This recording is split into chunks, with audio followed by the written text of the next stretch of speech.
So, me and you are having a really good chat about the value of Steem and what the price is doing and why it's doing it. So we thought it'd be a great idea just to actually record this conversation because it could be really, really valuable for people.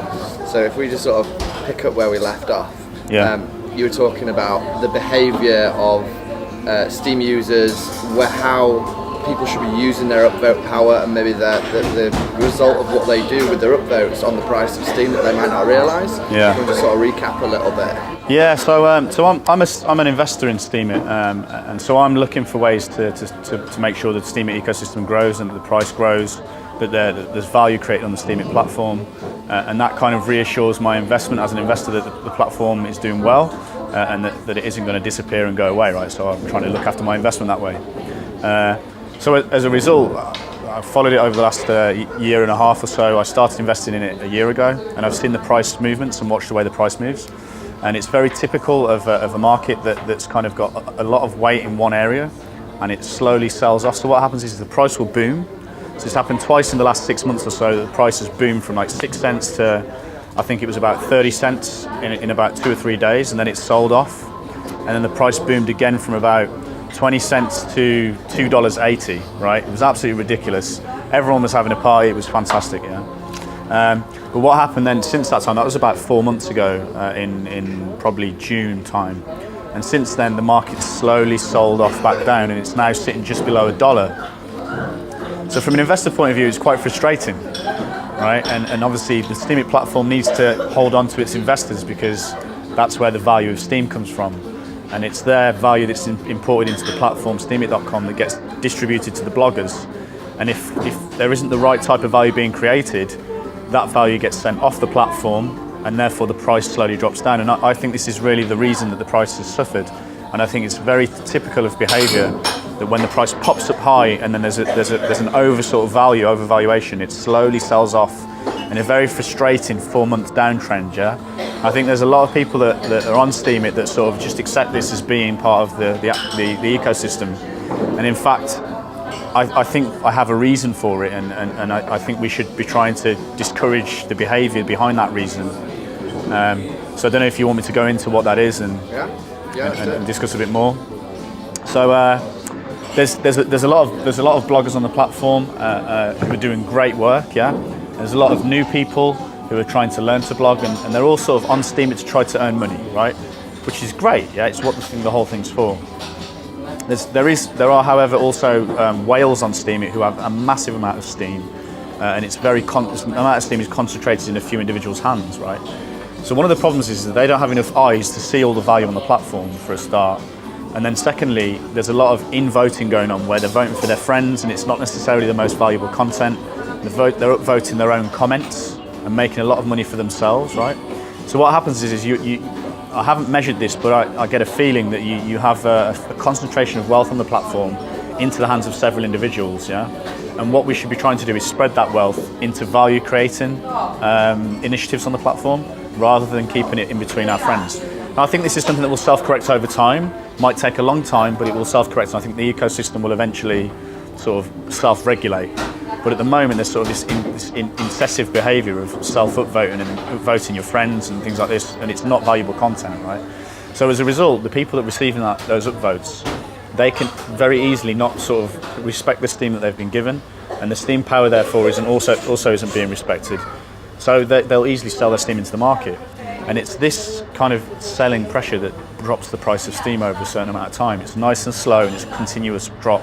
Every time the price pops up, Steem whales are sitting there, certain individuals, only a few of them, and they've got sell orders above the market, and it stops the price from increasing and it drops it back down again, yeah?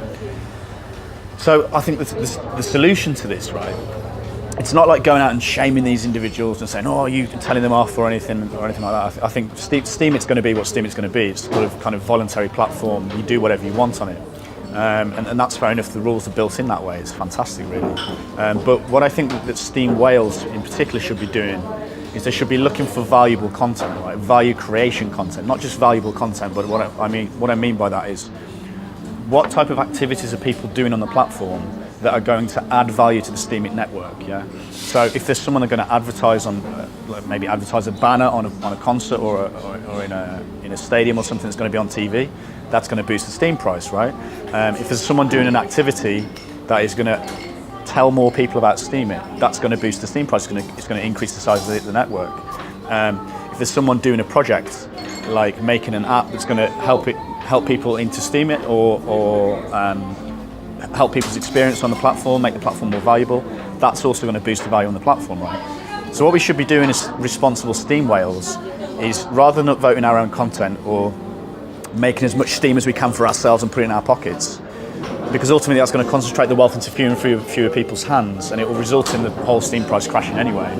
We should be searching out people who are doing these valuable projects and supporting them. And it should be our prerogative as Steem whales to do everything that we can to find these projects and support them, because that's what's ultimately going to push the Steem price up. It's what's ultimately going to make the Steem whales richer, and it's also ultimately what's going to make the value of the system higher. So what I try to do, I'm not a massive Steem whale, but I've got a little bit of Steem, and I'm trying to support about 30 people around the world who are out talking and promoting Steemit off their own backs with their own money, travelling to places, travelling to universities, travelling to speak with people, buying their own t-shirts, buying their own mugs and flyers and all this stuff, to go and be able to talk to people about Steemit. And as a result, my thing on Steem is I want to support those people and blog for them and vote for them, so they can continue their amazing work, yeah? Whereas at the moment what we have on Steemit is people, I think because the wealth's concentrated into so few people's hands, they're not able to see that work's going on very easily because they've only got so much time and so many eyes. And so as a result, those Steemians who are doing this valuable promotion work, they're not getting supported in the way I think they should be. And so therefore there's kind of a current inbuilt thing into the platform where we're not doing a good job at promoting or supporting the valuable sort of Steemians on Steem who are promoting Steemit, or the people who are involved in projects that are going to boost the value of Steem. And this is one of the problems. This is why you see the price pop and then slowly sell off, because the Steem's not being directed towards the valuable content, it's being directed towards self-interest. Yeah? And I like to think that the platform over time will sort of self-correct and deal with this issue, but at the moment it needs people to talk about this difficult issue to make sure that as responsible Steem holders we direct the value to the value creators, not to our friends or not to ourselves. When you've got enough Steem, like the other thing that I think is interesting as well is if you're a significant holder of Steem, what you should be doing is realising that a 1 cent move in the Steem price is equivalent to like a month's worth of curation rewards, you know? So why curate for yourself? Why think about your own self-interest and your own blogs or your friends' interests when the Steem that's delivered by curation is very, very low compared to just a 1 cent move in the price? So if the Steem whales all started thinking about how can we boost the price of Steem together, that would make them all a lot wealthier. It would allow us to support the people that are creating the value in a more efficient way, and it would solve this problem with the slow sell-offs in the price, and it would allow the price to sustainably grow over time. So that's what we're actually at Steemfest at the moment, and what we're trying to deliver is this message to get people at least talking about this issue and trying to come up with solutions to how we can sustainably grow the Steem price over time. I think it's a really smart, well thought out sort of approach. So now when people just get on the platform, oh great, I can make some extra money. How can I hack the system? How can I, can I upvote 30 minutes after, a Steem whale has posted, and that'll get me the best return? But this is a much bigger picture, long-term, more well thought out perspective on it. I mean, I'm just a comment on that is this is what a lot of people come to Steemit thinking they're going to make a living. All of a sudden, this money's come from nowhere. It hasn't come from nowhere. It's come from investors. People have invested their money into Steem, right? And they need to see returns. The problem is the way it's set up at the moment is that a lot of these investors haven't realised that they need to grow the platform sustainably over time. And the way that they're treating their Steem power at the moment is enabling people to sell it off the platform.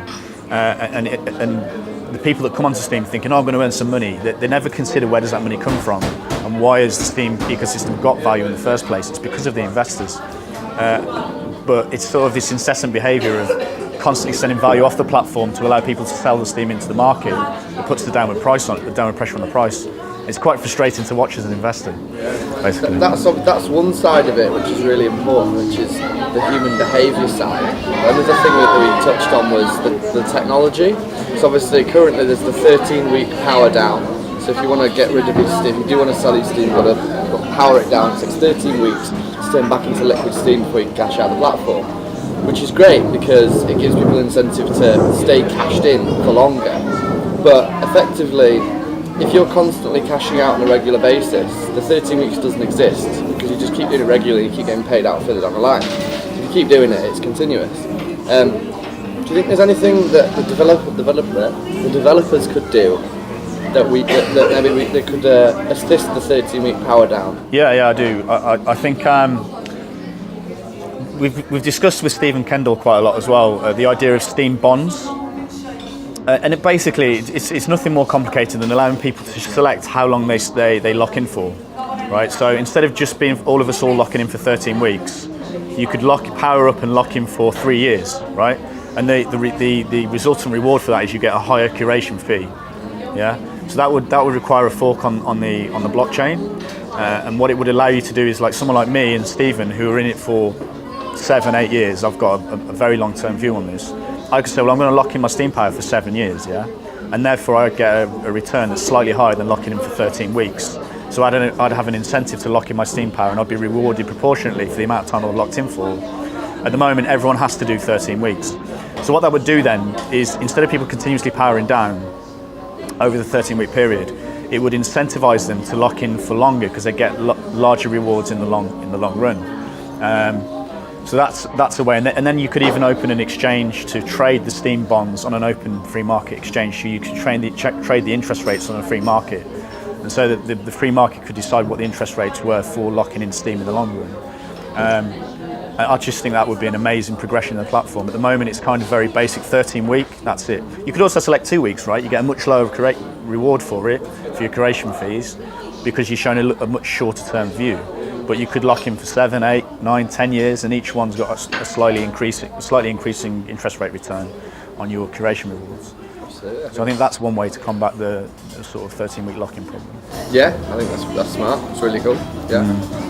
Yeah. I think continue the rest of this later. So Starkerz has got his talk as well tomorrow. Yeah. What time's your talk? It's at 15:45, November the 2nd, which is tomorrow. So everyone, this blog will be posted pretty soon. Yeah. So make sure you get down to Starkerz's talk. It's going to be really, really interesting. We're going to be there. Just wanted to say, my talk's primarily about giving exposure to the amazing people, the amazing Steemit ambassadors all over the world who are promoting Steemit on a daily basis. You can find them on the promo-steem hashtag on Steemit. If you're a Steem whale, please pop onto there. Take 5 minutes of your day, take a look at these Steemians. They're on there, they're all over the world, they're working hard promoting Steemit. There's not very much value flown into the Promo Steem tag, and the idea of this talk is to try and give that exposure to get these guys paid, because they deserve some reward for the efforts that they're making to promote Steemit in their own time. So, fantastic, thank you very much. Yeah. Thank you. See you at the talk. All right, guys.